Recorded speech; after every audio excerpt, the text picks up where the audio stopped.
светнал ден! Од името на Синдикатот на културата, уште еднаш, сакам да го нагласам најостро, нашето најостро несогласување со законот за хонорари.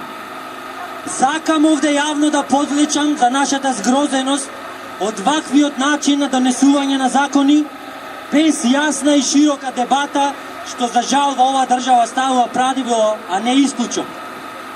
Притоа, барањата на граѓаните воопшто не се земаат во предвид. Чии граѓани сме ние? На која држава припаѓаме? Зарем треба сите ние млади културни дејци да го следиме патот на сите оние кои што ја напуштија татковината? Ваква пракса, за жал, не се задржува само во донесувањето на законски мерки, туку на очиглед на сите станува правило во секој домен на одлучувањето. Како поинаку да се протолкуваат, например, вашите срамни одлуки од позиција на моќ за свирење на националните ансамбли на најголемите верски државни празници, без консултација со нас уметниците? Зарем толку лесно се забораваат дека културните дејци вработените во специфичните области на културата се темел на една држава? Ваквите одлуки веќе нема да ви поминат!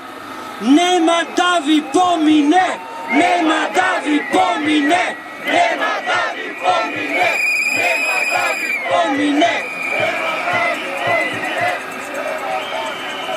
Затоа и денес, по кој да е кој пат, подсетуваме и бараме ние уметниците, актерите, конзерваторите, режисерите, скулпторите, музеалците, сликарите, библиотекарите и сите категории во културата да го земеме достоинственото место на државотворност во насока на почитување на вистинските, а не со сила наметнати вредности. Добрата поддржувачка и креативна клима во културата е слика на една држава. Таа во моментот и уште еднаш, за жал, е само бледа карикатура што ги сме во дострелите на генерации и генерации дејци. Затоа велиме не за сите избрзани квази решенија со кои не нашата, туку и иднината на културата и на нашиот идентитет се доведува во прашање. Ги повикувам министрите и им порачувам: мора еднаш за секогаш да разберете дека вие сте само вршители на должност. Вие доаѓате и си одите. Но ние сме темелот и столбот на оваа држава. И не поседувате